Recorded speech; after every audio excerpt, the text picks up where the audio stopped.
So we're going to discuss today the process of what's called the Messianic Advent in more interesting terminology. But what it means is the process in which the Mashiach will be ushered in. Now, we've discussed a lot about the whole lineage of Mashiach until now. It is a very difficult process. The process itself is a very difficult one. How it will take place is shrouded in mystery. How it will take place is almost as shrouded in mystery as when it will take place. Very few people know anything about the thing, and most of it is rosinous. So it's sosum and iron, really. And what I'd like to relate is fundamentally that which I've been able to take out from Chazal, from Ramchal, from Medrash, and also from the entire Hashkafa system itself. To really understand, and it's the truth of the matter is, to get a real understanding of it is a staggering zach. In terms of to understand the procedures and the processes of fundamentally how I think it's going to take place. To really understand how it will take place, however, it necessitates some more advanced knowledge, which will only be later on in the next series. So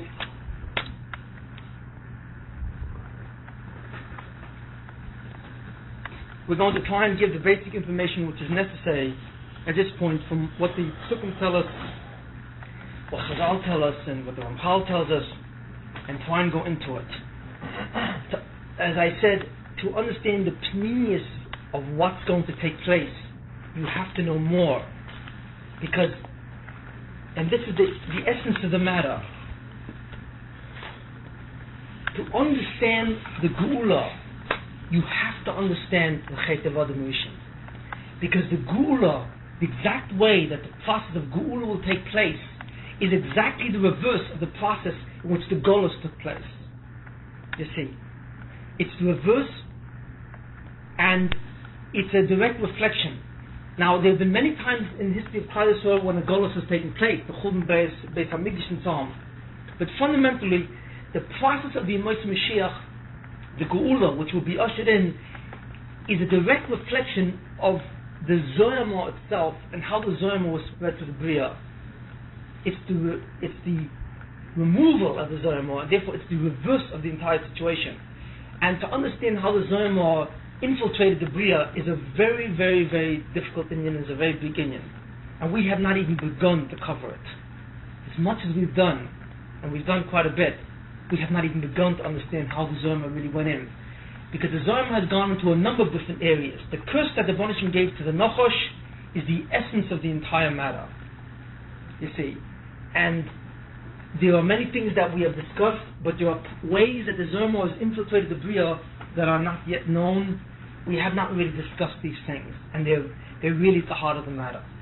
So at this time, we're going to give more of an overview, more of a kind of a surface understanding of what takes place, and later on, as we get more information, we'll go deep into the matter.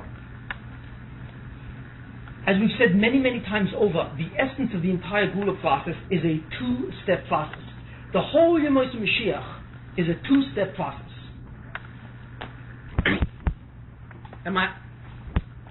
This is a very, very, very critical point. And this is the thing, and most people don't realize this, and they're not aware of this. We all daven, about, we have the Yemos Mashiach, V'Zacheinu Mashiach ben David, and so on, Tzemach David. All our tefillas are constantly referring to the Mashiach ben David. There is no reference whatsoever to the Mashiach ben Yosef. We have explained this before. For two reasons this is. Number one, because the main part of the Mitzvah promise is the Mashiach ben David, because the Mashiach ben David finally finishes the process. That's number one. So we always go after the Hashlama, not the Haskola. But even more deeply, it's because since the main process before the Yemos Mashiach is that of Mashiach ben Yosef, that is the process which is in a state of Hester, because that's the process where the Satan has his eyes on that process. And that's the one which is most subject to the Kitrug. Therefore, that's the process which is most hidden. You see. That's why all the tefillahs always refer to Mashiach ben David. You'll never see come out anything referring to Mashiach ben Yosef. But, and this is the interesting thing, everything you read, all the things about the Mashiach will arise, he will bring back, he will bring Makabas Goliath, he will bring back the Jews to Eretz Yisrael, he will bring back the 10 lost tribes, he will bring down the Torah Min Shemayim, which is the Torah of Tzus HaKeser, and Megala, the new, the Pnimis HaTorah, you see, and he will Megala, this thing, Amoros Deis Hashem, all these things refer to Mashiach ben Yosef. He is the one who's going to do all these things, not the Mashiach ben David. So the interesting thing is everyone's waiting, when will the Mashiach appear? They're waiting for someone to come out of the clouds, or Ani Rachmo, whatever you want, however you want to say it. But everyone's waiting for Mashiach ben David. And the answer is that's not the one who does all this. The one who does the entire process of Geula, the one who's in charge of the transition from the Ikvus Mashiach to Yemos Mashiach, you see, is the Mashiach ben Yosef, almost solely alone. Mashiach ben David does come into that process later on, and we'll get into that by Gog and Magog. But until that appears, for many, many years, the Mashiach ben David does not appear. Moreover, his identity is hidden. You see, so the Mashiach ben Yosef is the one who's the central character to the entire process of Geula. Now, why is that? Because you have to look at what is Geula. Geula is the release, the final release and the final freeing, right, of Klal Yisrael, of the world from the Tumah. That's what Geula means.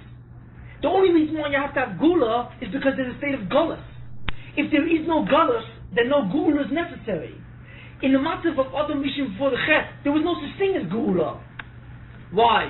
Because Adam Rishon before the Chet was not in a state of Golus. He was in a Gan. You see, he was the Gan, he was supposed to do the mitzvah. He wasn't in exile. He didn't have no shaykhs to Tumah. There was nothing to remove from him. You didn't have to matar Adam Rishon or matar the Bria.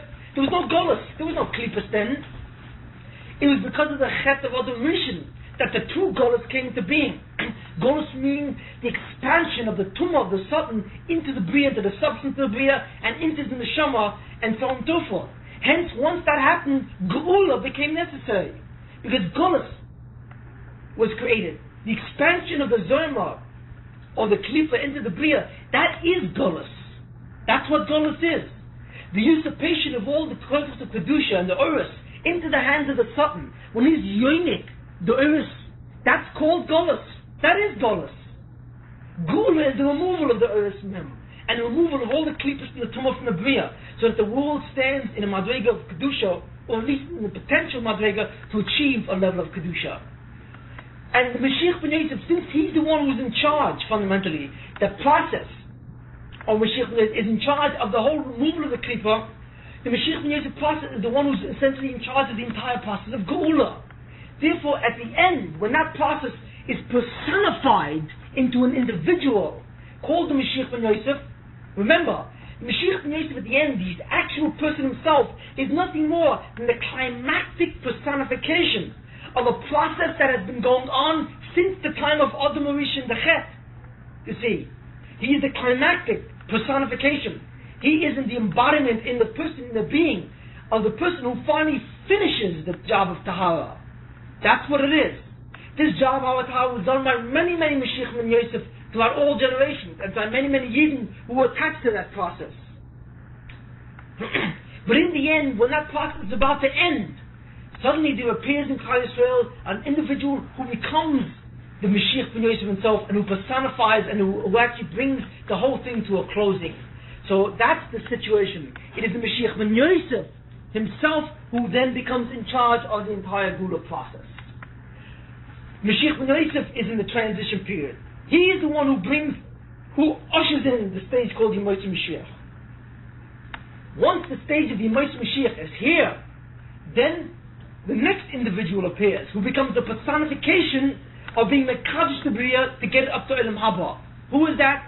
That individual is the Mashiach ben David, who is the climactic personification of again the process that started not from Adam Rishon, from the Chet of Adam Rishon, but what started from the creation of Adam Rishon, the formation of Adam Rishon. When he was created, that started the process of Mashiach ben David, because that started the process of to be Mekadosh the Bria, to remove the Chassan.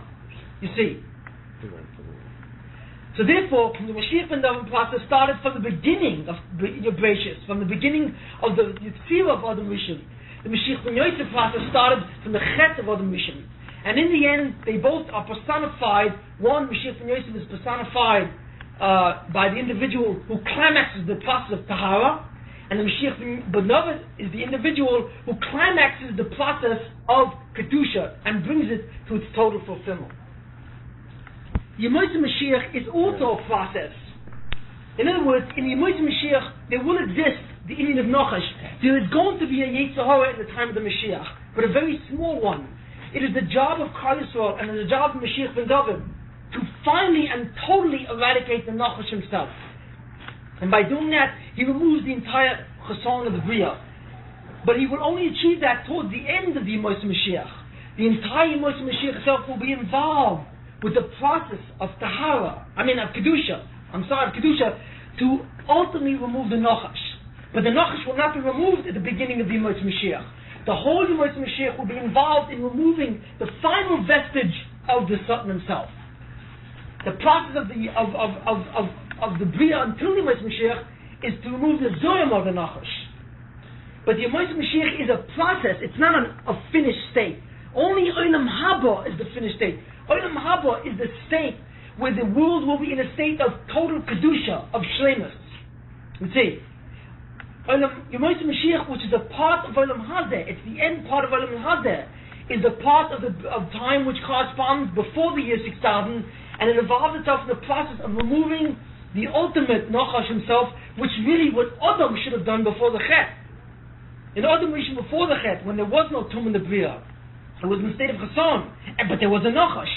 It was the job of Adam not to listen to the Nachash, and by not listening to him, he would have ultimately completely cancelled the Nachash out. That's really the process, and by cancelling him out, he would be in the Kaddish the Bria. It is the motive of Adam Rishon before the Chet, which shows you what the process of the Mashiach ben David is.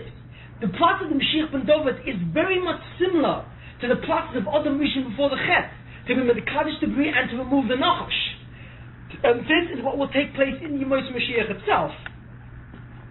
So Yemois Mashiach is not a finished state, it's a state. It's not a hashlam, it is a process. You see, to bring the world finally to a state where there is no Nachash, there's Zichar no Zoyamo anymore. That was gone by the entity of Yemois Mashiach, but there's not even any Nachash anymore. The world has total Kedusha. Therefore, in order to understand the entire Indian of the Gula, which is what we're going to discuss now, we first will discuss the process of the Mashiach ben Yosef. Let us discuss how will the transition process take place. How is it going to happen? How is the world going to go from a process from a time of Ikvus of the Mashiach to the time of the Yemois Mashiach? And then after we finish that, we will discuss the process which has to do with the Mashiach ben David, which is really a much more difficult process to understand in a certain sense.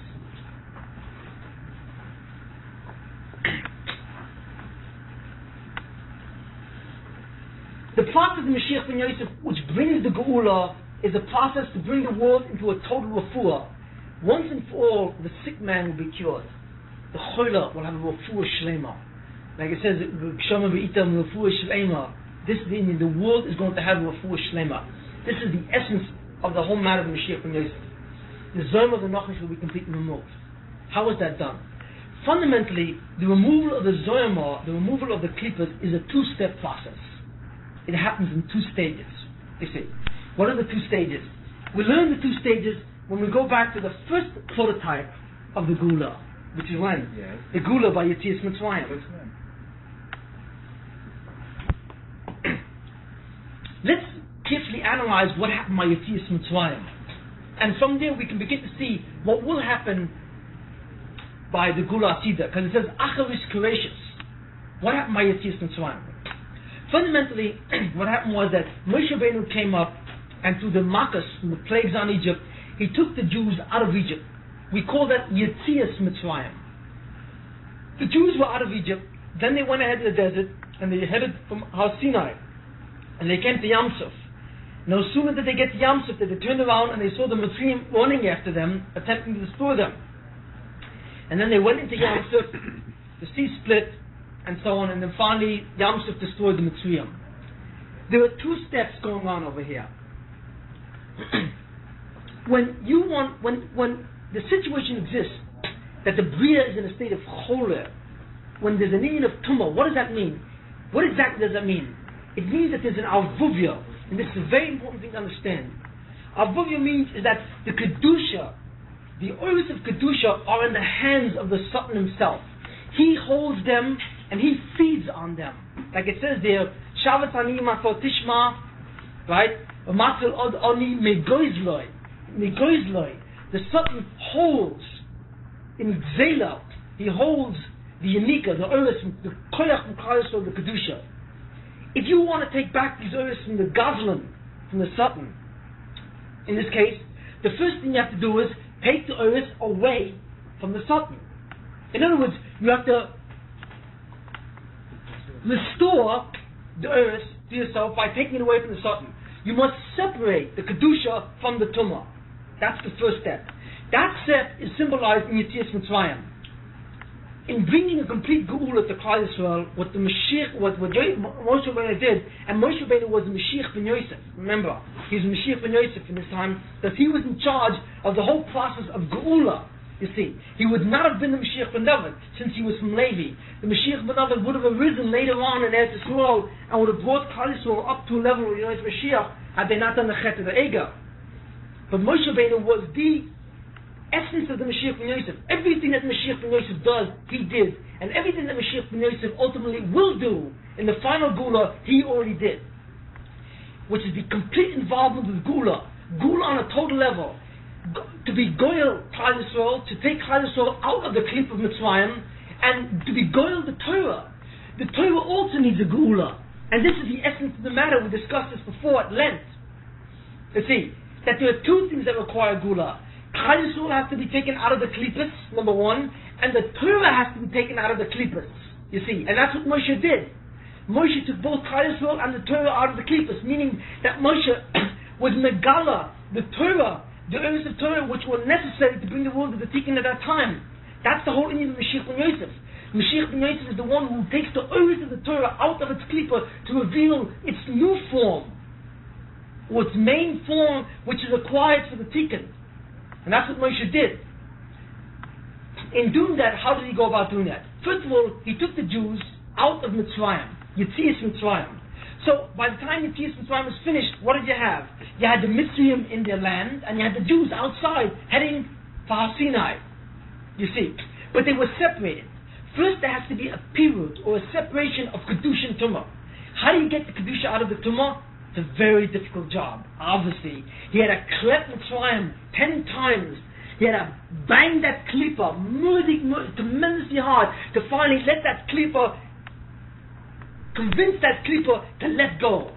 So finally Mitzrayim said, go.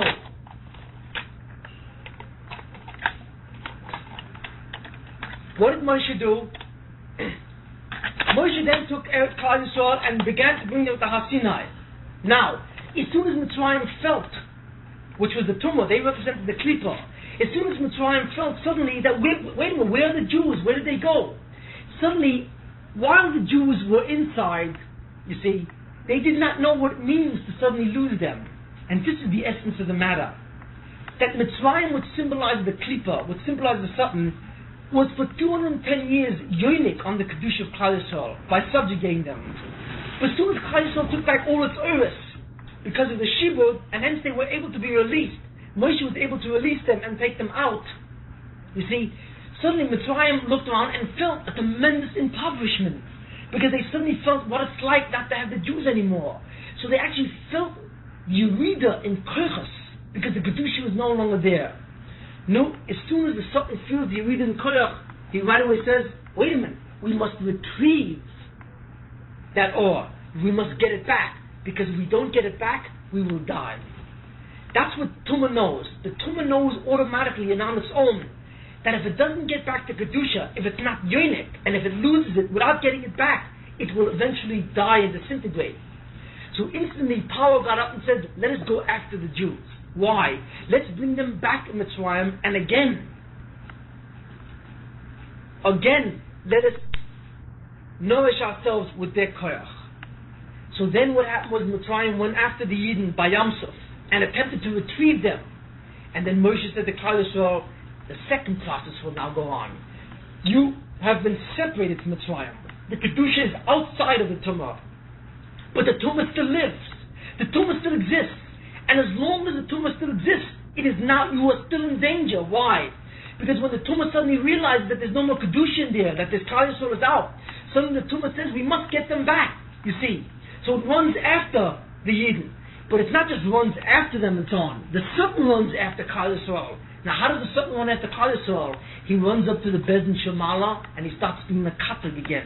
And saying, wait a minute, you got to give them back to me. Because of reason A, B, C, D. They don't deserve to be free. They still have to be under my hand.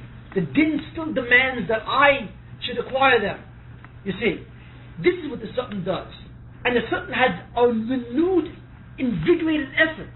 The Satan fights much harder once he loses the Kedusha than when he has it inside. So as soon as the Klal Yisrael left in Mitzrayim, the Satan, as represented by Mitzrayim, ran after the Jews to get them back. So there was a new Bezdin, a new court, a new test. That's why Rashi says over there that by Yam Suf they were Nusurim Badin again. The Yidden were again in a state of din, where the Bezdin Shemala were deciding whether or not Klal Yisrael were worthy of a total redemption, or they should die together with the Mitzrayim. It was another Kitrug, it was another attempt by the Satan to swallow them up again, and hence it was another attempt by the Mitzrayim to get them back. It's all the same thing. It was decided, the punishment decided, that that's it. They deserve a Gula Shlema. As soon as they deserve a Gula Shlema, instantly all the Mitzrayim died, the entire Klippa was destroyed. And like Moshe Rabbeinu said, like you see them today, you will never see them again. Why? Because now is the second process of the Gula, of the Torah. Now we will destroy the Klippa. First we take you out of the Klippa, you see. But as soon as we take you out of the Klippa wants to get you back with a new Kitrug. Now we will have to completely eradicate the Klippa entirely. And that was the Inyan of Kriyas Yamsuf. The Inyan of Kriyas Yamsuf was the last attempt by the Satan and his human representatives, Mitzrayim, to get back the Kedusha which they lost. And therefore that last attempt really constitutes a new Kitrug. And a new Kitrug means a new Hamad B'Din. And Chas v'Shalom of Klal Yisrael would have lost, would have been terrible in that sense. So therefore, that is basically the two-step process in removing the Zoyam of the Nachash. In order to matar Klal Yisrael, to remove the Tumah entirely, it's a two-step process. First, you have to remove the Kedusha from the Tumah, number one, and number two, you've got to then destroy the Klippa entirely. That's the second step process. And that's what we see happen then. And as soon as Mitzrayim was over, then Klal Yisrael went to Har Sinai to begin the process of Kedusha. You see, in that sense. Question is asked, which is a very critical question. Power remained alive. The goal is a two-step process. The removal, the destruction of the Zoyam of the Nachash, the Tara of the Zoyam of the Nachash, which is the Kilkul and Tumah which comes into Chet, which is done through Mashiach ben Yosef, who was Moshe Rabbeinu, as we have said, is a two-step process. The first part is the separation of Kedusha to Tumah, and the second part is the eradication of the Tumah or the Klippa. But the question is, if that's so, why does power remain alive? Nisha ad echad, but power remained alive. And what I'd like to say is that symbolizes really fundamentally the ultimate Gula itself. That the ultimate Gula is not just the removal of Kedusha from Tumah. The ultimate Gula is not just the destruction of the Klip itself. But the ultimate Gula, as we've said a number of times before, is to be Marzer, the Ra, the Toiv. In other words, where the Satan himself gets a refuah shlema. And we've said this before, that with the Chet of Adam Rishon, what happened is that the Nachash was cursed, and when he was cursed, he suddenly has a new personality, which fundamentally is the Zoyama. But there are two parts to the Satan. There's the Satan Batzuas HaNachash, and the Satan Batzuas of the Zoyama. It is the Zoyama which represents the corrupt part of the Nachash, not the part of himself in that kind of sense. It is that part which needs a Tahara, in that kind of sense. But fundamentally, once that part is removed, then the Nachash is restored ultimately to be a good Malach, which is really what he was before, you see. And we've gone over this a number of times before about the essence of this matter and the Pneumis in terms of Hanodas HaYuchad. In other words, it is the Satan himself which will have a full shlema. But he can't have a full shlema until the tumor which exists in him is removed, and that's the zoyama. And the fact that power remained alive, and he did tshuva, in that sense, and he saw the nisim and flaws, is the simon, that the ultimate gula is that the lie itself will be converted to toiv. And that the Satan will ultimately be converted or be masukin into an emissar, good malach. Or some, they said, the samach man will be removed, and all that remains is the kale, aleph lamed. I want to clarify something here which is very important to understand. By Adam Rishon before the Chet, there was something called the Nachash. The Nachash was fundamentally the Satan. And the job of the Satan was to try and seduce Adam to do a Chet. Now, the Satan himself had a certain aspect of Choshech and Tumah within him, but Adam did not. Where did the Satan get his koyach before? Where did the Nachash derive his strength? The Nachash got his strength from the Bnei Shalom. That's where he got his strength, just like every other malach. He took it from Kedusha, but from the lowest level of Kedusha. Now when Adam did the Chet, what happened? What happened was an amazing thing, an incredible transformation took place. There was a transformation that took place in Adam and in the Nachash itself. What happened was that Nachash, who was a regular malach, taking his chiyus from the Bnei Shalom, suddenly expanded, and he was able to expand and put his tumah into the entire bria itself, into the entire substance of the bria, and into the substance of Adam's body, and around Adam's neshama, you see. And that expansion is called the Zoyam of the Nachash. Only the expansion, not the actual Nachash itself.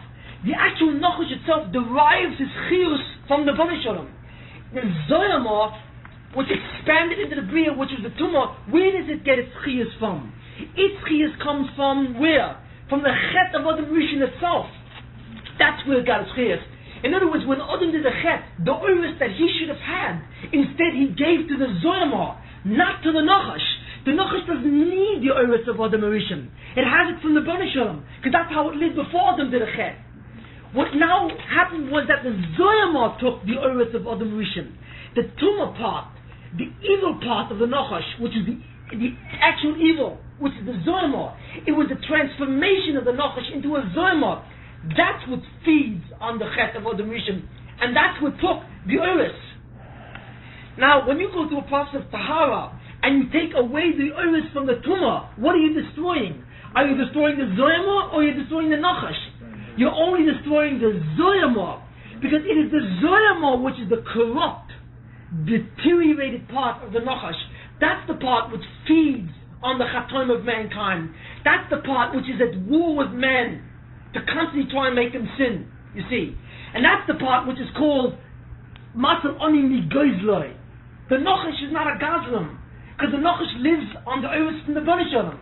You see, he's a regular Malach in that sense. The Zoyama is the Gazlam. Why? Because in order for him to live, he must feed on the Oris of Adam Rishon. Hence, the process of Mashiach ben Yosef, or the process of Tara, is a process not against the Nachash, it's a process against the Zoyama of the Nachash, against the sick part of the Nachash. That's the part that needs to be for Shlema. You see. Thus, when Moshe Rabbeinu went against Mitzrayim, in that sense, what he did was, he removed the Kedusha from the Tumah. What was the Tumah? The Tumah was the Zoyama of the Nachash, because that's what was feeding on it. And once he removed the Kedusha from the Tumah, then the Zoyama remained empty of all its Kedusha. Hence suddenly it felt very insecure, and it had to get back to Kedusha. So through its personal representatives in Mitzrayim, they ran after the Jews again. And then the Moshe Rabbeinu said, he's referring to the Zoyama of the Nachash as representing Mitzrayim. What Moshe said is, first we have separated you from the Zoyama. We have taken back the Uris of the Zoyama. Now we will eradicate the Zoyama. But we cannot eradicate the Nachash. That's impossible. That's why the Nachash was still there, to make them caused by the Chet of the Egel. You see, who was there? The Nachash always survives, you see. And the Nachash has to be finally eradicated, not by the Mashiach ben Yosef. He must be eradicated by the Mashiach ben David. That's an entirely different process. The Mashiach ben Yosef, in that case Moshe Rabbeinu with Yetzias Mitzrayim and Kriyas Yamsuf, were only concerned with the deleterious, harmful effects of the Zoyam of the Nachash. The two-step process of the Mashiach ben Yosef that we're describing is a two-step process that goes on the Zoyama, you see. And even after the Zoyama is destroyed, then the Nachash still remains. And then it is the process of the Yemotz Mashiach, the Mashiach ben David, to eradicate ultimately the Nachash himself. And when he does that, then Olam Haba is achieved. What is the relationship of the Zoyama of the Nachash to the Nachash? That is a very, very deep question. And in order to really deal with it, we need more information. But fundamentally, just to answer at this point, the Nachash himself is a malach. He's a malach in that sense. His job is to seduce, to mafata a person, and then to be makatrig, and then to be ma'avid. That's his job. He's a malach who is in servitude of the mitzvah din, of the Ananda Mishpah. And as such, he functions as such. When Adam did a sin, what happened was he brought a certain tumah on him. Now, where did that tumah come from? It was exarded from the Baruch Shalom that if Adam does a sin, the Nachash, which was before a pure, holy malach, will become transformed into an evil malach. In other words, there used to be a malach called the Nachash. You see, the malach in that state took the schiyas from the Baruch Shalom, in that sense, and had a certain kedusha about him. You see, although he controlled the koyches hatumah. When Adam did the chet, the malach himself was transformed into a new malach, and such a malach never existed. The Satan is a malach who's a malach of Ra with tremendous evil in him. He's a malach who has a hester yuchudoi. He's a malach who believes in Yeshua Mavadoi, which is an incredible thing. Why? Because the Satan is an evil malach. In other words, the Satan underwent a transformation. The Nachash in its transformed state is called the Zoyam of the Nachash. You see, the Nachash in his original state is called the Nachash. In his transformed state, he's called the Zoyam of the Nachash. That's what it means. The Zoyam of the Nachash really refers to the Nachash in the transformed state, where in order for him to survive, he has to constantly force men, try and get men to sin, and be yonik, be goyzel, the earth from them. You see. So in order to be goyel, gula, this is the process of golus. You see, but in order to bring a process of gula, of tahara, you've got to take back these earths back from the Zoyam of the Nachash. What happens is, if the Zoyam of the Nachash loses all its earths, then it begins to disintegrate, and it dies. That's why it grabs these last of the earths. What happens when the Zoyama dies? What happens when the Zoyama dies? Then the whole Satan or then transforms back into the Nachash automatically. You see, that's why the Mashiach ben Yosef, when he's matar the Bria, he's not only matar the Bria, he's not only matar the Klal Yisrael and the Minyan Nushi, he's also matar the Nachash himself, because he transforms the Malach, the Satan, from a Malach which transformed into a Zoyama, into a Malach which no longer himself has Zoyama in that sense. You see, that's why the Indian of Mashiach ben Yosef is to bring a full shlema to everything. Everything which suffered because of the kilkul of the chet of the mission now is restored. You see, back to its original state. And that's the total gula. Not only Klal Yisrael has a gula, but the Nachash himself has a gula.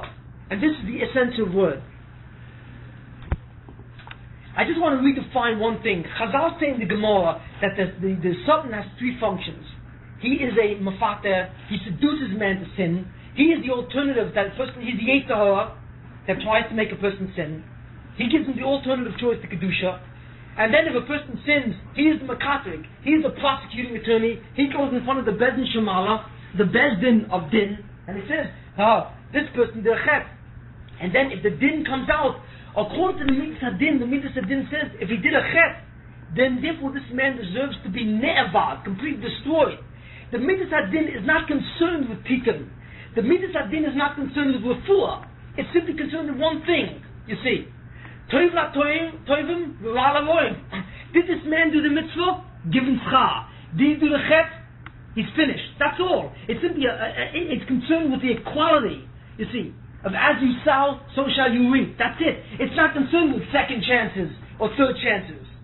It's Hanogas HaYichud and the mitzvah Lachamim which is concerned with that. That's why what it says is that the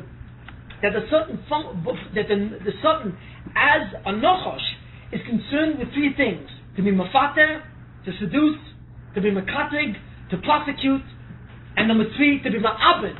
He also destroys, but he's not a malach hamoves. The function of the Yetzer Hara as a malach hamoves only came into being after the Chet of Adam Rishon, because there was no Misa. Before the Chet of Rishon, there was no Misa. There was no malach hamoves. There was a malach hama'abed, which is much worse than Misa. Malach hama'abed means he takes out of existence. You see, what made the Satan to the malach hamoves? That's only theory. What made the Satan to the malach hamoves? The Chet of Adam Rishon made the Satan to the malach hamoves, which tells you an amazing thing. It is the Nachash in the tzura of the transformed state. It is a Nachash in the form of a Zoyama that becomes the malach hamoves. But since Misa, as we know, is a tikkun, it's a tikkun, because it allows the body to disintegrate and then be restored again in Tchias HaMesim, right? That means that the Zoyama is the malach hamoves. You see, the Nachash itself is not a malach hamoves. He's a ma'abed. He's much more severe. It's the Nachash in his evil state, in the form of Zoyama, that suddenly becomes the Indian of a malach hamoves. He is the one, therefore, that brings the tikkun, which brings us back to the ultimate mystery, that the thing which brings the geula, ultimately, the thing which brings the ultimate tikkun in the bria, is Ra itself. The redemption of the world comes through Tumah. The redemption of the world comes through Risa. The redemption of the world itself comes through the Zoyam of the Nachash. The Nachash has no capacity to be goyal the world. He cannot redeem the world. The Nachash himself, who is the Malach, who is only a Ma'abed, according to Mitzadin, only has the capacity to be a Ma'abed the Bria. It's only when the Nachash was transformed into a total evil Malach that he now has the koyach to bring the Yeshua to the world. And it's the Zoyama who brings the Tikkun. And that is the mystery of the Anogas HaYichud, as we said before. Let me go into this again, clearly, just to expand on this. We've said this once before, previously, but it's important to understand this, the distinction between the Nachash and the Zoyam of the Nachash. We said before that the fundamental activities of the Rebbeinu Shalom, which is concerned with the Tikkun of Nam L'Ksufa, or to establish the world in such a way that it reaches Olam Haba, the Schus, through the deeds of men, is Anogas HaMishpat. Since a person has the Bechira to do good or bad, and since if he does bad he can destroy himself, the Rebbeinu Shalom doesn't want that to be, because the Rebbeinu Shalom wants to be mated.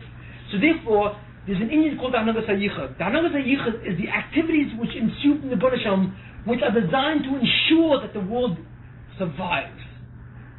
So, the Anogas HaMishpat is concerned with Tikkun. The Anogas HaYichud is concerned with Kiyum. Is that clear? The Anogas HaMishpat is concerned that the world achieve a state of Tikkun by removing the Cheson and coming to a Madreg of Shlemus. You see? But once man does a sin, right? Then the Anogas HaMishpat, which the din says, Bima Abadim, that's the end. So the Anogas HaYichud, which is another Anogas, comes in and says, wait a minute, let's give him another chance. I'm concerned with Kiyum. Let's survival is the key. You see? Not perfection, survival. Now, in order to allow the Bria to survive, what the Rebbeinu Shalom did was a very, very strange thing. You see, if a person does a sin, who is the one who's Makatrik? The Satan. He is Makatrik. Or the Nachash. Now normally, as soon as the Satan is Makatrik, he's aware that the person did the sin, and therefore he has to be Ma'abed, or destroy the person according to Mitzvah Din. In other words, the Satan in the Surah of the Nachash is a servant of the Anogas HaMishpat. He's a regular malach that serves din. That's it. He's only concerned with tikkun. He's not concerned with kiyum. He attempts to seduce a person. If he succeeds, he will makatrig. If he succeeds in the Bezdin Shemala, in the Bezdin, which is concerned with din, then he says to the Rebbeinu Shalom, okay, now I have to be ma'abadim. That's the union of din. The Rebbeinu Shalom, however, wanted a different thing. He doesn't want to be ma'abad the person. He wants to give him another chance. So another Mida came out called the Anogas HaYichud and attempts to save the world by Mimakayim. How does it do it? A very interesting thing. It takes the Makatrig, who's the Nachash, you see, and transforms him so that he becomes the unwitting servant for Kiyum. He himself becomes the unwitting servant for Kiyum. Now I don't want to go into that and process why that was done that way or how that was done. I said I'm going to speak about that with the whole unit of the Anogas HaYichud. But suffice it to say, this point is that in order for the Shalom to save the world, in order for the Shalom to save mankind from chet, in order for the Shalom to give Urefu Shlema, the fundamental prerequisite was to transform the Nachash himself all of a sudden into an evil malach and make him into a Zoyamah. You see, that's what was necessary. Once the Satan now is in the form of a Zoyamah, then the Nachash is a different being. He wants to seduce the person and be mekatek so he can be unique and steal the earth from himself. But he also wants to kill.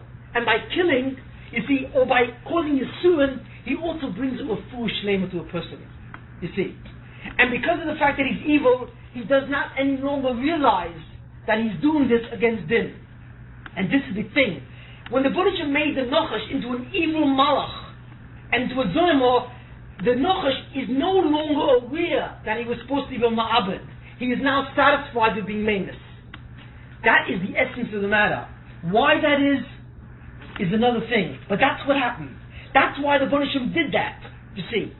That's why he created that transformation. The function of that transformation, you see, was to take a malach who was concerned with ibud as a result of din, and is now concerned with misa as a function of kiyum. And he's satisfied with that. When the Satan is mamis, he's satisfied. He thinks in his mind that that's ibud, you see. And the distortion comes from the fact that he himself was distorted. That's how the Baruch got around it. And by being mamis, it allows the person still to survive in the Olam Haba, you see. By being ma'abed, it completely destroys the neshama out of existence. So there's no chance. That was the function of the transformation. Again, the function of the transformation is to convert the Nachash, who was a regular malach, who was supposed to be ma'abed once he was successful in his kitrug, now to a malach who is now concerned with being mamis. And the transformation into a new malach, he is now in a state where he is satisfied with being mamis. That's what the transformation did. And it allowed the world to be mukuyam. Now,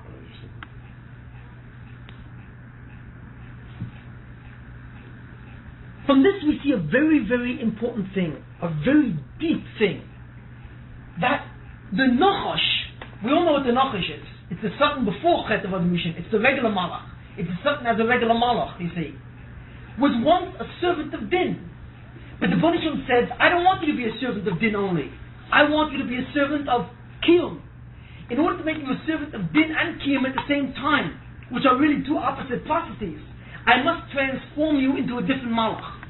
Once I transform you, you are now the servant of Anagas HaYichud, as well as the servant of Anagas HaMishpah, and you don't know it. In other words, the Satan is Mamus, and he thinks he's being Ma'abed, but he's really being Masakin, and he's really being a Kiyum, and he doesn't know it.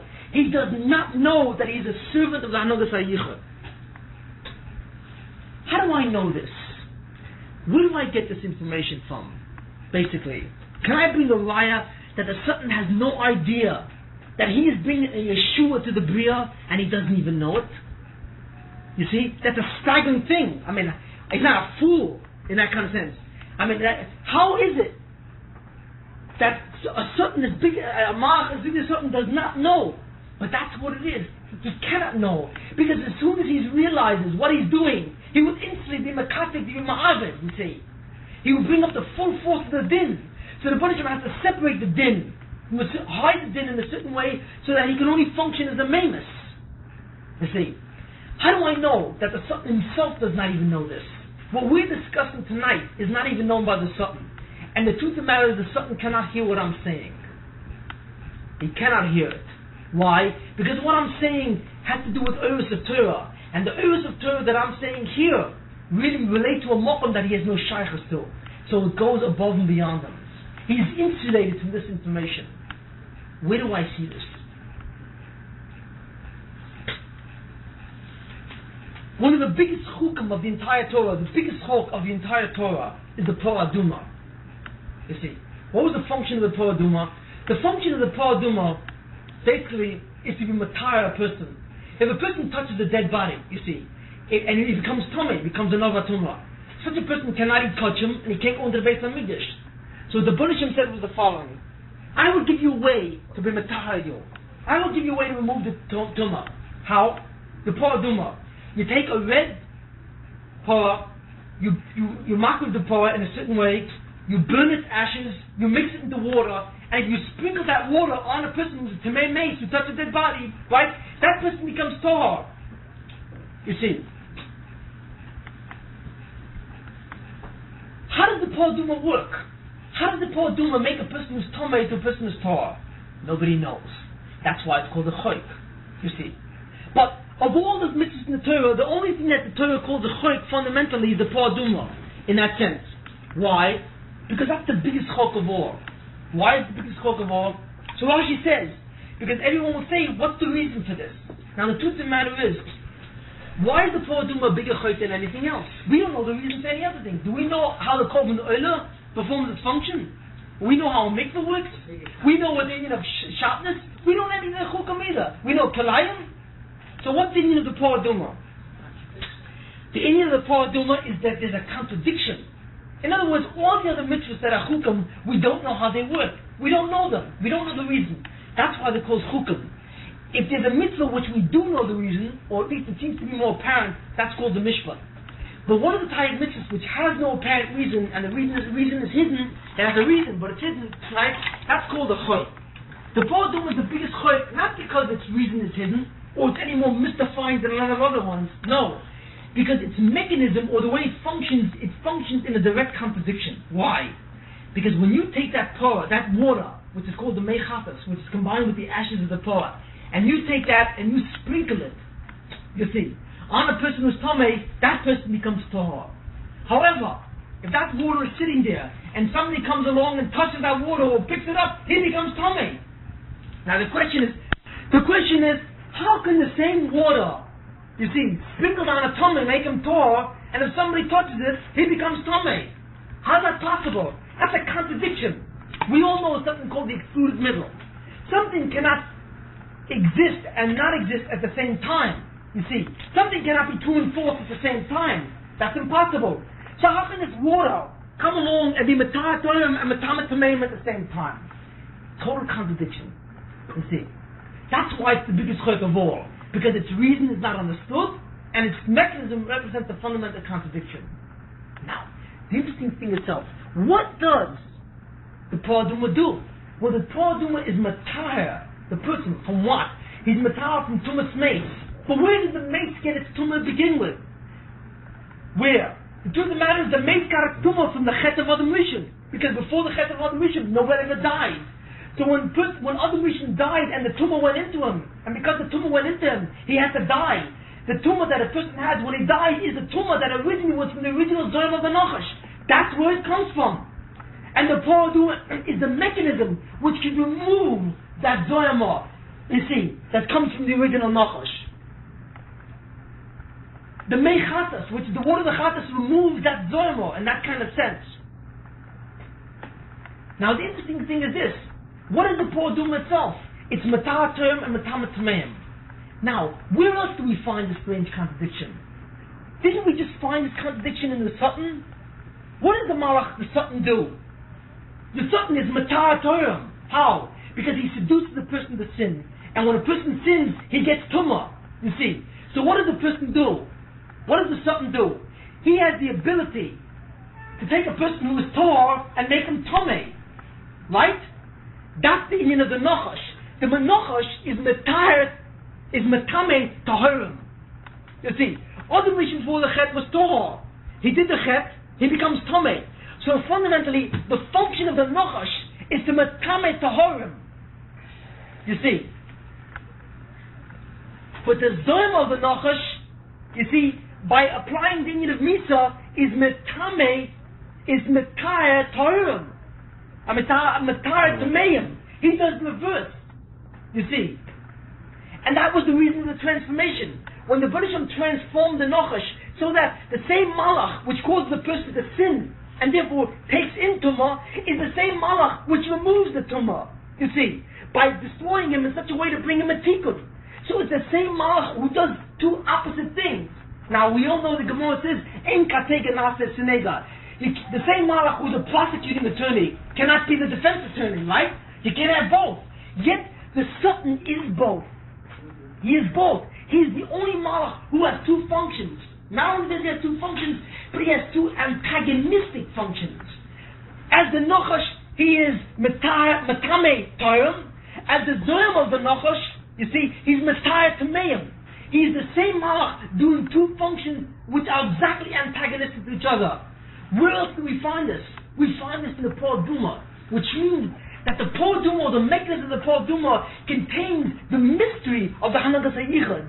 It contains the mystery of how the Satan was transformed from the Nachash to the Zoyim of the Nachash. If we would understand the inner meaning of the Por Duma, we would understand not only how, but why the Nachash was transformed. So that one agent, or one Shaliach, does two antagonistic things. You see, that's contained in the Por Duma. Do we see this?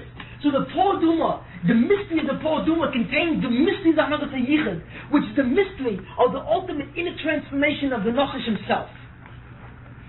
Now, according to what I've said, the Sultan cannot know all this. If he cannot know all this, then he cannot know the inyan of the Por Duma either. Can he? Because if the Sultan understood the Torah behind the Por Duma, he would be able to understand the Torah behind himself. Right?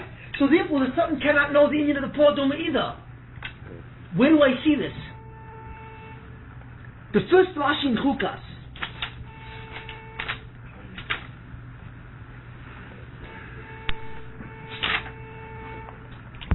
Vayedaber Hashem el Moshe Lemor, el Moshe v'el Aaron Lemor. Zois Chukas HaTorah asher tzivah Hashem Lemor, and so on. The Buddhism calls the Por Duma a choik because it's the highest of all chukim. It contains the greatest mystery of all. And as we spoke about, we have an idea what mystery it contains and why it is the greatest mystery of all. It is nothing more than the mystery of how the Buddhism saves the entire world and gives it kiyum by using ultimate evil. In other words, it is the mystery of how absolute evil brings absolute good. That's the mystery of the Por Duma. You see. And from what we've said, the Sultan is the agent of that and he's not aware of it. Which means he's not aware of the Por Duma. Where do I see this? Rashi says it himself. What does Rashi say? Zois Chukas HaTorah. So Rashi says like this. Lefisha HaSultan v'umas olam, the Sultan and the umas olam moyin et Yisrael. They taunt Israel. Loimar, saying, what is this commandment and what is its tam? You see, in other words, not only do the Ummah Olam say what is this Por Duma, but the Sultan says what is this Por Duma. The Sultan has no understanding of the Por Duma, and we understand why he doesn't. He cannot have an understanding of the Por Duma because he is the very agent of the Por Duma. For him to know what's going on is to defeat the entire matter. You see, the Ficha Kosav Va Chukah. That's why the Torah says Chukah. What do you mean? Gzera Yid Melefanayi. It is the Gzera in front of me. What do you mean? Ein Lechol Reshus Lahara Achareya. You have no right to think about it. Now people think, and they learn it wrong. When it says Ein Lechol Reshus Lahara Achareya, it means you have no permission to think into the Por Duma. They think therefore that the Por Duma has no sense at all, and it has no mechanism. That's a distortion in Ivra. They don't know how to read Hebrew. What Ivra says is the following: Lahara Achareya doesn't mean to think into it or to ponder on it. It means to criticize. When it says you're not supposed to be Mahara Achim Midosav, you're not supposed to think about the midas of the Banishon, it means you're not allowed to criticize his midas or what he does. That's what Lahara Achar means. And Rashi says this beferish. Even though you do not understand the meaning of the Por Duma, you cannot criticize it. You cannot criticize that thing. Why? Because it is something that you cannot understand. To understand the Por Duma is to understand the essence of Olam Hazeh. It's to understand the essence of the Mashiach ben Yosef. It's to understand the essence of the Por Duma. And that is an absolute mystery. That mystery is so high that it's couched in the word Gzera Yid Melefanayi. Whenever the Banishim does something in the world which has no time and no reason, when you see suddenly that evil takes over and we don't understand, you see, the Banishim says Gzera Yid Melefanayi, right? Gzera Yid Melefanayi is the lashon that's used with the Hanagas HaYichud. When the Banishim says, I have employed my Hanagas HaYichud, which is my inner, pnimistic Hanaga, the Banishim says, Gzera Yid Melefanayi. Where do you see the lashon of Gzera Yid Melefanayi used? Well, you see it used here by the Por Duma. That's what it's used here. And you see that it's used in the case where the Sultan is not aware of it either. Why? Because it deals with Hanagas HaYichud. When Moshe Rabbeinu was up in the Shemayim and he saw all the tzaddikim, he saw Rabbi Kiva, and then when he saw Rabbi Kiva reach the Nun Sharabina, he said, what is the end of this man? So the Banishim showed that his skin was being raked off by the Romans. So Moshe Rabbeinu said, Zui Torah, Zui Schar. So the Bnei, this is Torah and this is Schar. So the Bnei Shem said, Gzerim L'Fonai. That's what he said, Moshe. When Rabbi Shmuel Kohen Gadol was being killed, one of the Asar Ugamachas, he was being killed, and the knife was going through his forehead, cutting off the Makom film, he suddenly gave a tremendous cry, and the cry went up to the Shemayim, to the Malachim, and the Malachim said to the Bnei Shem, Zui Torah, Zui Schar. This is what's happened to Rabbi Yochanan Kohen Gadol. What happened? So the Bnei Shem said, say nothing. He says, because if you continue to taunt, if you continue to complain, argue, I will reduce the entire world to toyu v'voyu. And the Bnei Shem said, Gzerim L'Fonai. The same thing. So the question that you have to ask is, what's wrong with the Malachim asked? The Malachim said very straight, Zui toyu v'zui schor. They asked the kasha. They wanted to understand. So the Bnei Shem should have said to them, Gzerim L'Fonai. You can't understand it. That's the end of it. But the Bnei Shem said, if you continue to ask, I will destroy the world. Why? What was he saying? Oh, because what the Bnei Shem was saying to the Malachim is, don't continue to ask, don't criticize, don't begin to show this up. Because if you begin to question what I'm doing, what happens is, then the mechanism, the hidden mechanism will become revealed, you see. Then what happens, then your complaints will reach the hair, it will reach the Sultan, it will reach the Sultan himself, and once he hears that you're being Makatrig, he will be Makatrig, and when he's Makatrig, he will break the entire mechanism. And once he breaks the entire mechanism, what happens? He will be restored to the Nachash, and he will demand that the world go into a state of Ibud. So I will have to put the world back into a state of Toyu Vavoyu. It doesn't mean that the Bnei Shem is saying is don't ask or else I'll destroy everything. Like the Bnei Shem is like it's wild in that sense, you know. Don't ask me what I have to do, you know. Chutz for what you are. What the Bnei Shem is saying is that if you ask, you see, then you will begin to demand din. If you begin to demand din, then you will demand ibud, and then I will be forced to reduce the world back down to Toyu Vavoyu, which is taka what the din would demand. Therefore, since what he called the whole thing is hidden, Rabbi Akiva has to die that way because of the Hanagas HaYichud. See, that's why. And Rabbi Shmuel has to die that way because of the Hanagas HaYichud. It's a Gzerim L'Fonai. It is a mystery. It is my Hanagas HaYichud. You cannot know. You cannot criticize it. And because of the fact that you cannot know, he also doesn't know. He who? The Sultan. The Sultan is not also aware of it. And since he's not aware of it, he can kill Rabbi Shmuel. And he can kill Rabbi Akiva. And by doing that, he will not know that by killing these tzaddikim, he is bringing a kiyum to the entire bria. He does not know. And that's the same thing with Gzerim L'Fonai. You see. So we learn from this that the Gzerim L'Fonai is the lashon which is used by Hanagas HaYichud. And where do we see that the Sultan himself is an Amoritz when it comes to Hanagas HaYichud? Because he sees an Amoritz when it comes to the Par Duma. And the Par Duma is the mysterious mechanism which reflects the exact transformation of the Sultan himself. When the Bnei Shem created the Bria with Adam before he sinned, he already planned it so that if Adam sinned, the Nachash would become transformed. Because if the Nachash wasn't transformed, he would function as a shaliach of the Hanagas HaMishpah, and he would demand Ibud. It's only in his new transformed state of Zoyamah does he only demand Misa and not Ibud, and he's satisfied with that. You see. So therefore the Nachash, the Sultan never existed as a Ma'abed, only potential. But as soon as man sinned, he became a Mavis. But fundamentally, this is the thing, and this is the amazing thing, that it is the Nachash and the transformation of the Nachash what constitutes the entire mechanism of all the events of the Hashkocha process itself. And that this has to do with the inner design of the Bria, and it's obviously also the most hidden of all mysteries as well. To go into basically into the idea here, if the Bnei Shem created one malach to be a makatrig, to prosecute Klal Yisrael because of Chatoim and attempt to be ma'abed, and he created another malach to become a goyel, to try and makayim the bria, to save it would be impossible. Why? Because the makatrig always say, ma'abed, what shaykh is the gula? Who's talking about gula? Din says ma'abed. Din doesn't say second chances.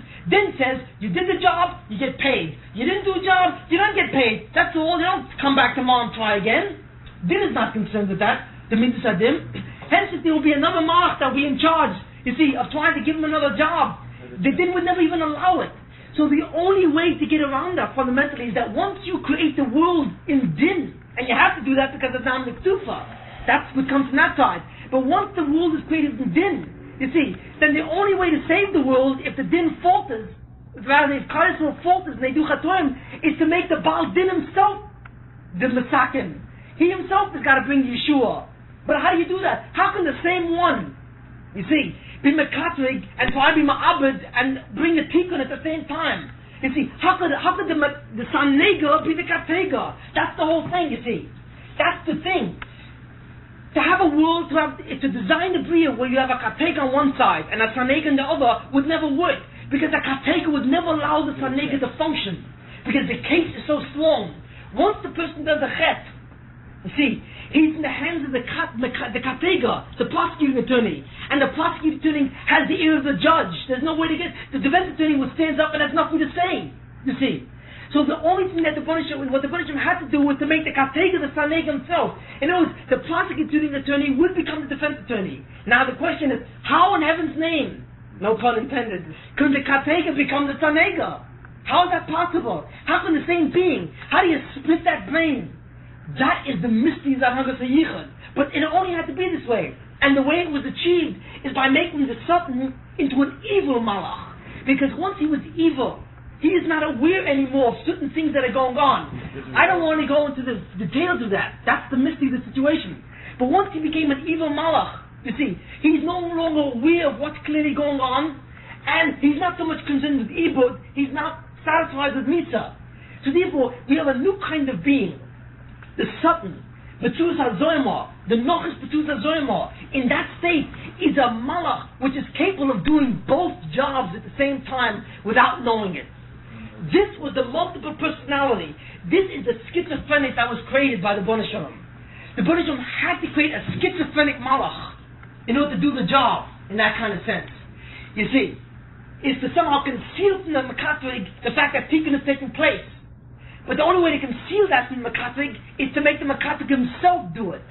And the way it was done is by making him evil in that way. And like I say, I'm not going into the details of how that would do it. But that was the fundamental thing. So the Mekatrig is the Sanega at the same time. He's doing both jobs and he's not aware of it. The Bnei Shalom therefore had to transform the Nachash against his will. Then we see a very important thing. That Adam Rishon not only sinned against the Bnei Shalom, and he sinned against the Bria, and he sinned against the Neshama, he sinned against the Satan himself. He was mashchus the Satan, just like he was mashchus the Bria, because he brought a tumor. He was mashchus his Neshama. He was mashchus the Nachash. And in the end, the Nachash can come to him and says, look what you did to me. You see, you forced me to become disfigured and distorted so that you could be saved. If I'm a mushchus, if I look the way I do, this is what the Satan says. If I look the way I do, it's because you made me that way. You see, you made me into this half angel, half demon. And you made it so that I could save you in that way, so you could be saved, you see. But it's your fault that I'm this way. And I need a refuah shlema as much as you do. And in the end, the Mashiach ben Yosef ultimately brings the refuah shlema not only to Adam Rishon and all his derivatives, but it brings the refuah shlema to every consequence of the chet of Adam Rishon, which is the disfigurement of the Satan himself. So that finally the Zohar was given up, and the Nachash himself has the refuah shlema. And this is a very, very big story. It's such a story that the Satan himself is not aware of it. But there... Yeah. Let us go back to where we were in the topic. We were spoken exhaustively about the Hagas HaYichud. We went into the whole thing about specifically about the union of the Satan and the union of the Zoyama, which is the transformation of the Satan after the Chet of Adam Rishon. And we have discussed the process whereby the Mashiach ben Yosef and the entire process of Mashiach ben Yosef is mataya the Zoyama by transforming it back to the Nachash. Again, in order to understand the Yemos Mashiach, the entire Messianic process, it is always critical to remember that it's a two-step process. It's a process where you first have to matar the Bria from Zoyama, to remove the tumor that came into the Bria because of the Chet of Adam Rishon, and later on because of the Chet of the Egel. The process that we have to undergo now of Tahara really comes from the Chet of the Egel and all the other Chatoim that's come since then. The Chet of Adam Rishon, in truth, has been long ago dealt with to a large degree. If we're here, it's because of the Chet Egel and the Chatom of Klal Yisrael since that time, in that way. But the process which removes this Zoyama, which is the Avivya of Tumah into the Bria, is the Mashiach Ben Yosef process. Only after that Tahara takes place, then and only then, could the process of Kedusha take place, whose purpose is to be Mazach the Bria, to elevate the substance of the Bria to a level of Olam Haba, and to elevate every Neshama to a level of Hasagas Yechudoi, which is equivalent to the level of Olam Haba. That is fundamentally taken care of by the Mashiach Ben David. So the process of Tahara is represented by the agent, the Mashiach Ben Yosef, and the process of Kedusha is represented by the agent, the Mashiach Ben David. We've gone into this a number of times and so on, and let's go on. What we have to do, therefore, to understand the actual advent of the Mashiach, exactly how it's going to take place, is to analyze the separate processes. And as we again have said last time, the process of Mashiach Ben Yosef is a two-step process. The process of Tahara is always a two-step process, which was symbolized by Yetzias Mitzrayim.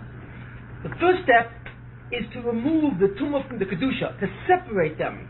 Like what the Baruch Hashem did was to separate Klal Yisrael from the Mitzrayim. Yetzias Mitzrayim was an act of separation, which was a removal of the Avuvya, where when there's a state of Chet and there's a state of Kilkul, what that means is that there's Kedusha B'soich HaTumah, and it gives Chiyas to the Tumah. So the process of Geula, which is the reverse process, is that first you have to remove the Kedusha from the Tumah. And at that point, that's a period. That's symbolized by Yetzias Mitzrayim. Then after that, you have to then destroy the remaining klipa, what's left. But even though you remove the Kedusha, the klipa is still left, the tumah is still there. And on the contrary, once you remove the Kedusha, then the tumah becomes extremely agitated. And he does everything in heaven and earth to recapture that Kedusha. That's why Mitzrayim ran after the Jews. When the Jews went out of Mitzrayim, they went to Yam Suf. Right away the Mitzrayim ran after them, because there was a certain sense that there was an incredible impoverishment what they experienced, and they knew that for their own gedula, their own ois, that first what they had left, the whole godless of Mitzrayim was based on the captivity, the shibur of Klal Yisrael in their midst, and they sensed that once Klal Yisrael went out of their midst, their very essences told them that they must go after Klal Yisrael to recapture that. So they went after Klal Yisrael by Yam Suf. And then Moshe said to Klal Yisrael, as you see them today, you will never see them again. Why? Because Yam Suf constitutes the second level of the process. You will now all witness the complete destruction of the Klippa. And that's what Yam Suf was. It was a destruction of the Klippa itself. So that by the end of Kriyas Yam Suf, Moshe said Oz Yoshir. Oz Yoshir was said by after Kriyas Yam Suf, not after Yetzias Mitzrayim. Because the emes of Gula does not really take place until not only there's a period or a separation from Ra, but there's an actual destruction, a kiloyan, an actual destruction of Ra. Because then and only then, the Ra is then no longer capable of recapturing or enveloping the Yidden again. Now you may say, well, how can they recapture it once they're out? Again, the same way they got them before, Kitrug. And that's why you find by Kriyas Yam Suf, even though they were out of Mitzrayim, there's something right away you ran up to the Baruch Hashem and says, wait a minute, what's going on over here? Why are they Zercha to Geula? And he started laying one tiny after another to Baruch Hashem. So there's a whole new Hamad Badin by Yam Suf. And they had to sit down again and say, wait a minute, should we allow this Geula to take place or not? So we see that the Geula is a two-step process, and in each step, before each step, you have to have a schus in some way, because there's a new Hamad Badin, and there's a new Kitur.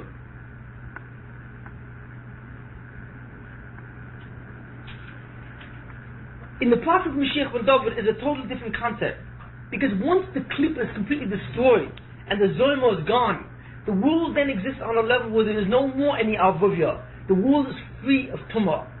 And we've described before, we've described to some degree what that world would look like. It's a different kind of world. And from that time on, the Mashiach Ben David is concerned with an entirely different process, much easier. And his process is to remove ultimately the final cheson which remains in the Bria. And that cheson, of course, is represented by a slight amount of Yetzer Hara, which is the original Nachash. And that's it, even smaller than the original Nachash. that even in the Yemos Mashiach there will be a very slight Yetzer Hara. You see, and that kufa, the process of that kufa, the objective of that kufa is to finally remove the complete, not only the complete kitul, but the complete pitoi from the Satan itself. By the time the Yemos Mashiach comes to an end, before Yom Adin and Yom Haba, there will no longer be, not only there won't be a Zerma, there will not even, that was done away by the Mashiach ben Yosef, by the beginning of the Yemos Mashiach, but there will no longer be any Satan at all in any presence in the Bria. The Bria will be Mushram, it will be Shalom, and it will only have the presence of Kedusha, and the whole substance will be raised to the level of Olam Haba.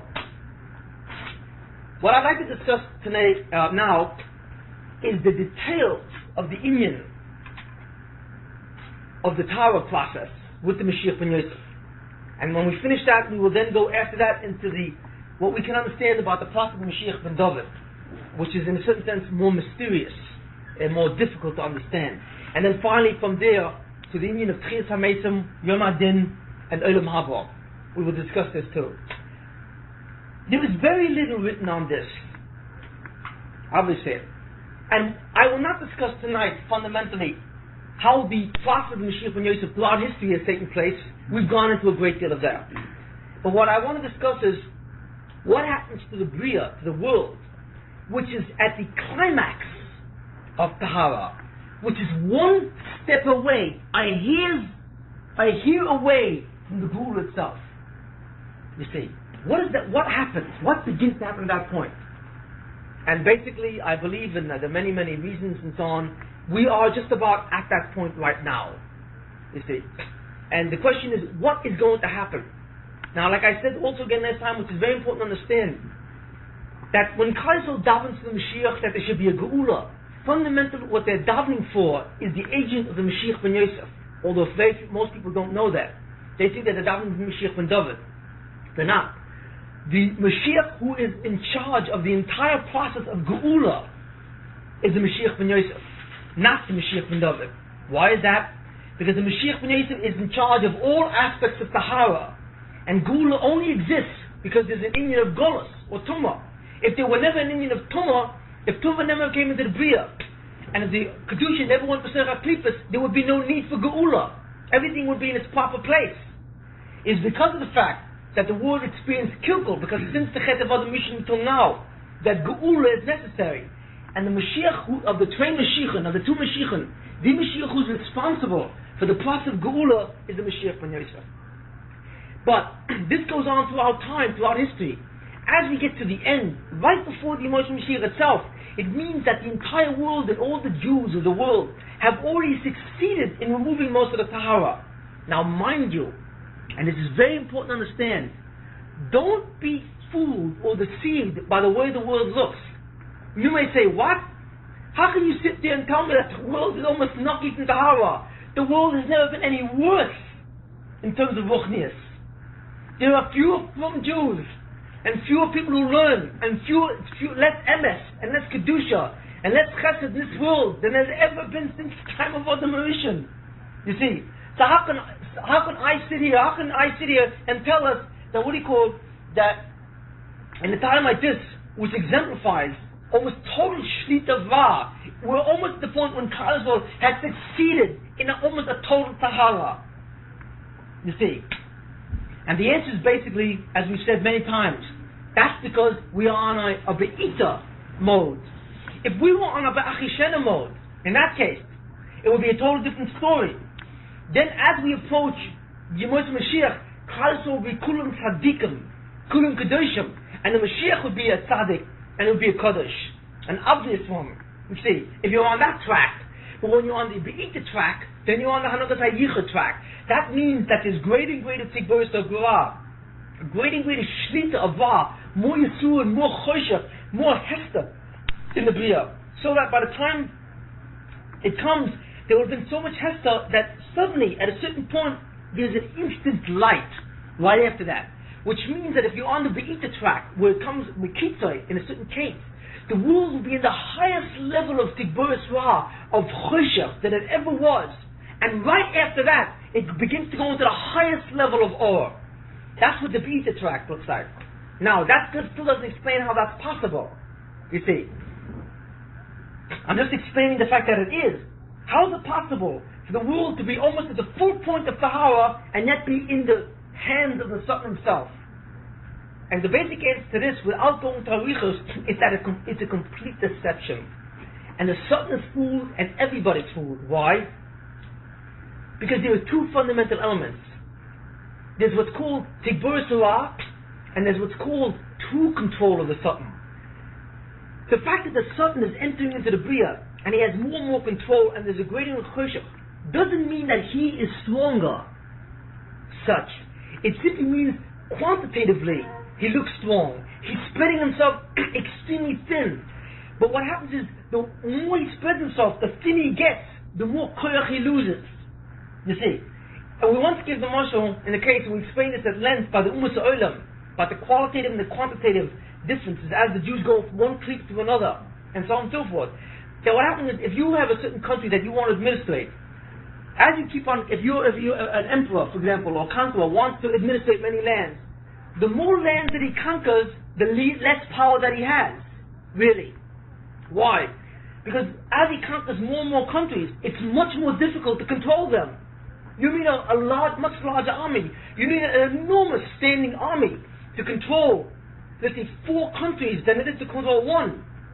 So in other words, even though your control is being widened, but it's really being widened quantitatively, but your absolute power is being decreased. The smaller the area of your rulership, the stronger the power you can manifest. The wider the area, the weaker the power that you can manifest. It's the same thing with the Satan. Even though the Satan has very wide power, and in a certain sense he dominates the entire globe, almost clearly, he is extremely weak. He is almost at the point of expiration. And that's why it's a deception. You see, even though we see that the world is essentially in the hands of the Satan, that doesn't mean that our neshamas are in his hand, really, or that he has that koyach. He's almost at the point when he's lost it all. Except that he's, like I say, he just appears to be very widespread out. This is in terms of the Satan. But the fundamental question is, when we look out at the world is in a bigger choshech, in a bigger hester. That means that there's more and more shek in the world. There are more and more rishonim in the world. There are more and more Baal Taivas in the world. There are more and more people who aren't concerned whatsoever with emes, who are involved in chet, who are involved in akzoris, who are involved with rishis. So if that's the case, what does it mean that he's losing his power? On the contrary, since so much of mankind is devoted to the pursuit of wickedness, you see, and narcissistic pleasure, the question is, it would seem that he's kind of most of the neshamas of the world.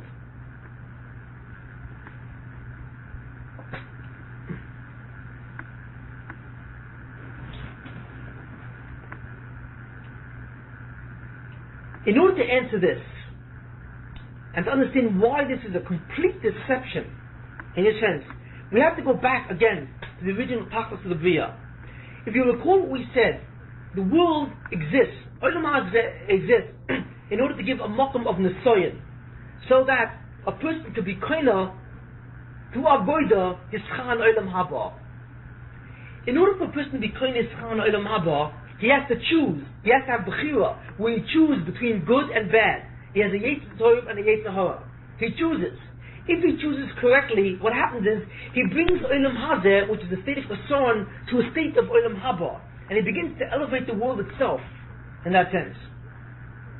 If he fails, then those Oris go to the Satan himself. And because they go to the Satan becomes greater and greater.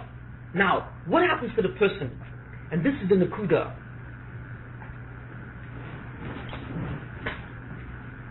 As the person sins more and more, what happens is he loses more and more koyach to the Satan.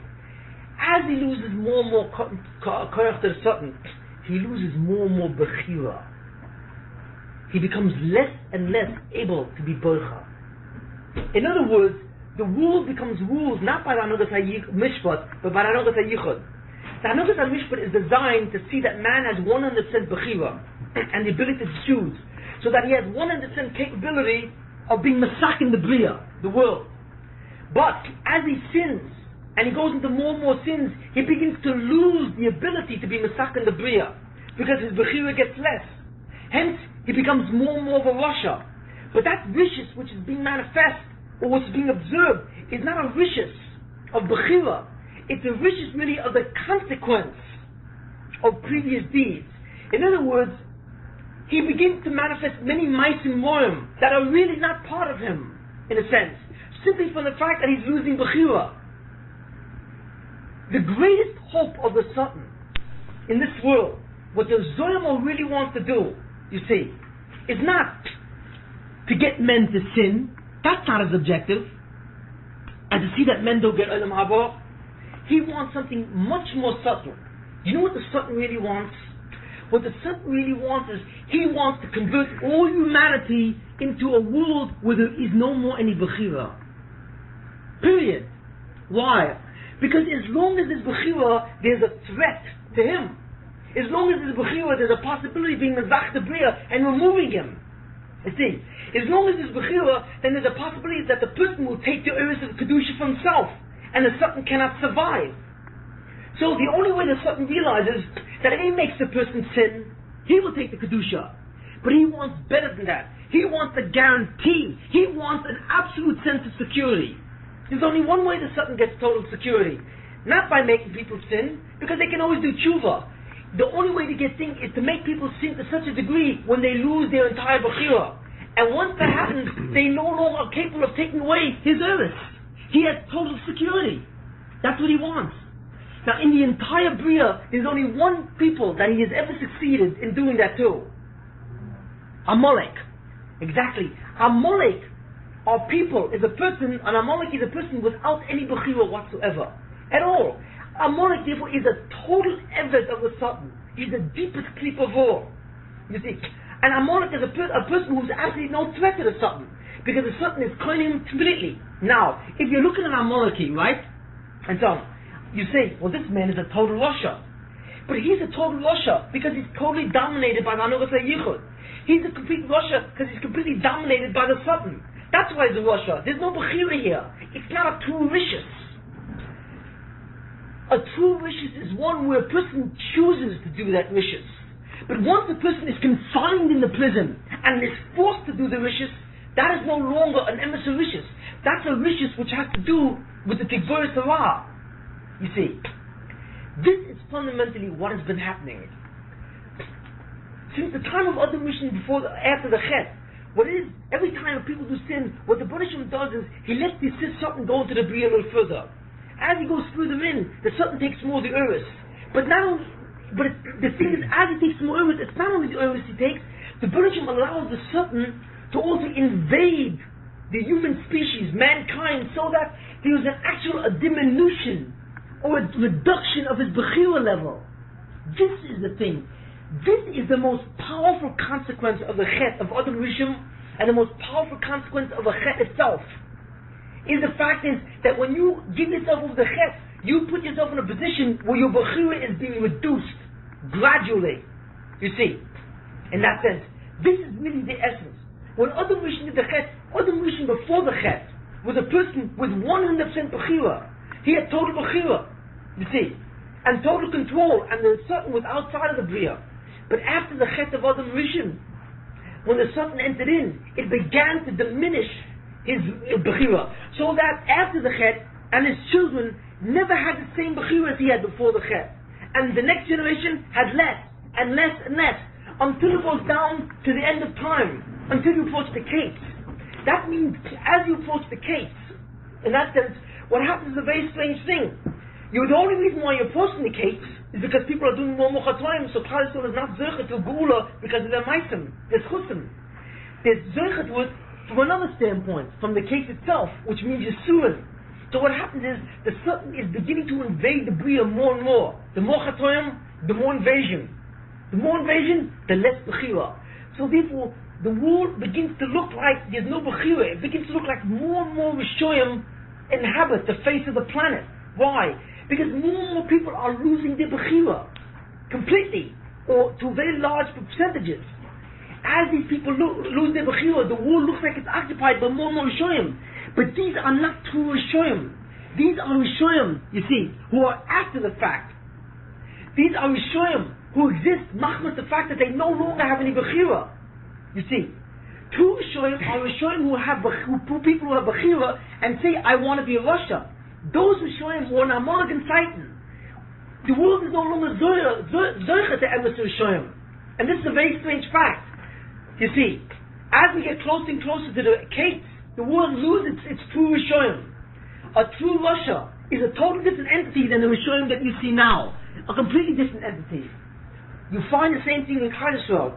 A great deal of Klal Yisrael is not from. Why? Because the Rishonim? Of course not. Because they're a Tinik Shinishbach. Many of them don't even have Bechira at all, in that sense. If 90% of Klal Yisrael is not from, and only 10% is from, and 90% is fry, why is that? What kind of insane thing is that? That's not because the Yetzer Hara is so strong, because the Bria is about to liquidate itself. That's because of the fact that the certainty is into the Bria, and his Bria is so powerful that he's already produced a situation where people have very, very little Bechira. You see, that shows you that his invasion is almost complete, in that sense. But that's his undoing. Why? Because as he begins to reduce the Bechira of people, what it is as he reduces the Bechira, he also reduces his ability to be kohen mo'oris.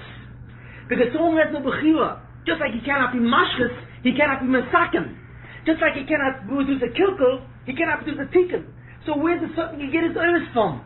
So in a sense, it's a self-destruct. What the Satan doesn't realize is that he is in a suicidal run. You see, that he thinks that by gradually liquidating all Bechira processes, he gains total security. But by gradually liquidating all Bechira processes, he finally completely shuts off the last channel for his Unika, or the last food supply, because there are no people doing any more mitzvahs. If there are no more people, if the world was filled of total Rishonim, let's say everyone Chas v'Shalom in the world had no Shaykh to Russia, and says that no more Bechira, the Satan would instantly evaporate, because he would not have the Uris to hold on. But the whole thing is the Satan does not know this. The Zohar does not know this. The Zohar thinks, and this is the reason why he was made the way he was, into an evil being. He thinks that if he accumulates enough Uris, he will become supreme. His existence will become necessary like the Banisham.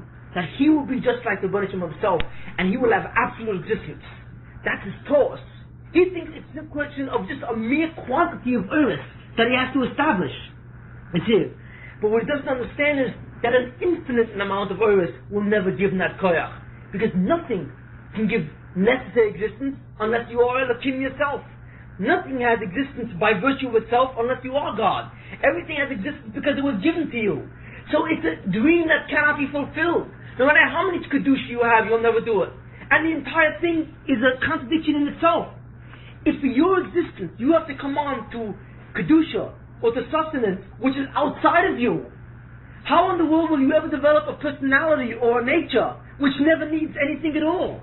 It's a total contradiction. The very essence of the Banishom's being is the fact that he needs nothing else. He is absolutely independent because he's total in his own existence. You see, but if you have a being which is not total in its own existence, which requires an external factor to give it survival, how is that being ever going to become internally independent? By definition, it's impossible. The very fact that it needs something external means that it's dependent for its existence. So where, by the accumulation of more and more Uris, will it ever become independent? It's impossible. You must be independent by virtue of your being, like the Banisham is. You can never become independent. You see? You can never become a god in a sense, but the Satan does not know that. That's his suicidal course. He thinks, therefore, that finally, when he acquires all the Uris of mankind, and he's reduced mankind to a level of all Amalekim, where there's no more Bechira, he says to himself, I now will become God, truly. And I have no fear, because I have no fears that anyone will take these Uris away from me. Why? Because not one guy out there is going to do a mitzvah, because no one is about Bechira anymore. You see, at that point, he thinks he would have succeeded to become God. But in that very point, when suddenly he says to himself, I have just closed off my entire food supply. I am totally reduced to starvation. And he completely cancelled himself. That's the Hanugas HaYichud, you see. That's the Hanugas HaYichud functioning.